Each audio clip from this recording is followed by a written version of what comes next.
Greedy family members, angry exes, savvy con artists. Enough about Hoda's family. There are always people who could one day be after your money. Forget this. You are more likely to be involved in a costly legal dispute with a former loved one than you are with a total stranger. That's according to this very smart attorney right here, Ann-Margaret Carrozza.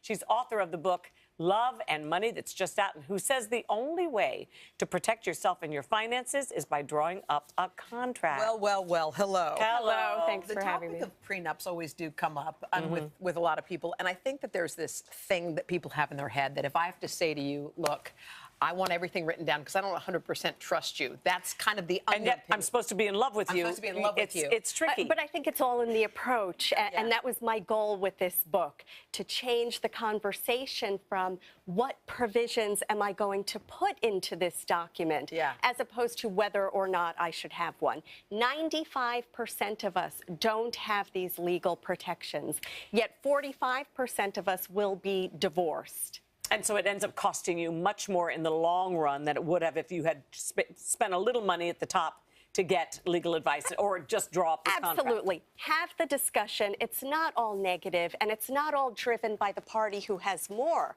If I have less, I want legal protections too. If the house is in your name, I want to know upon breakup, will I be made whole? Well, how do you make that? How do you have that conversation and not unromantic? Seem, impersonal? Well, I think let's play act. Okay, so in the book we have a lot of lifestyle provisions. We're not only dealing with the dollars and cents.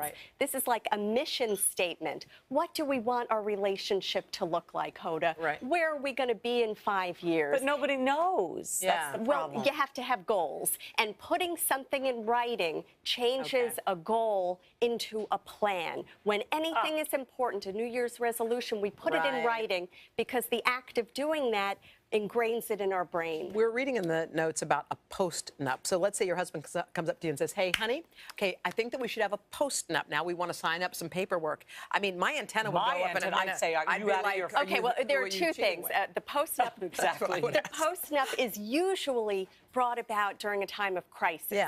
If I've caught my husband cheating and I'm thinking I might want to give it another chance, I'm going to put a financial penalty in there for future infidelity. But I also encourage happily married couples to have a post-nup. Why? If my husband survives me, I don't want him giving all of our assets to some new wife. I have a post-nup that says the survivor promises to enter into a prenup with any future marriage. That's to protect the kids. Anyone who has kids needs to think about doing one of these relationship agreements. Yeah, I used to think about that with my children when they were growing up. I thought, you know what? I don't want to leave all my jewelry to Cody, and some bimbo comes along, not the one he's going with now. I adore her, but this was years ago. I said, no, I'm leaving the jewelry except for one thing to Cassidy because these things happen. They do. Some gold digger comes along, and the next thing you know, she's wearing your jewelry. So should you write up? Thank you for understanding that. Should you have paperwork for, let's pretend you're thinking about where you are going to, let's say, give your home when you pass away to your children. Is that so this is the #1 mistake. If people remember nothing else, what I see all the time are people who transfer the house to the kids. I've been told you should do that. In an attempt to avoid probate or protect it from a nursing home. The minute I put the house in the kids' names, I lose my property tax exemptions. I've given the kids a capital gains problem. I bought it for $50,000. It's now worth $200,000.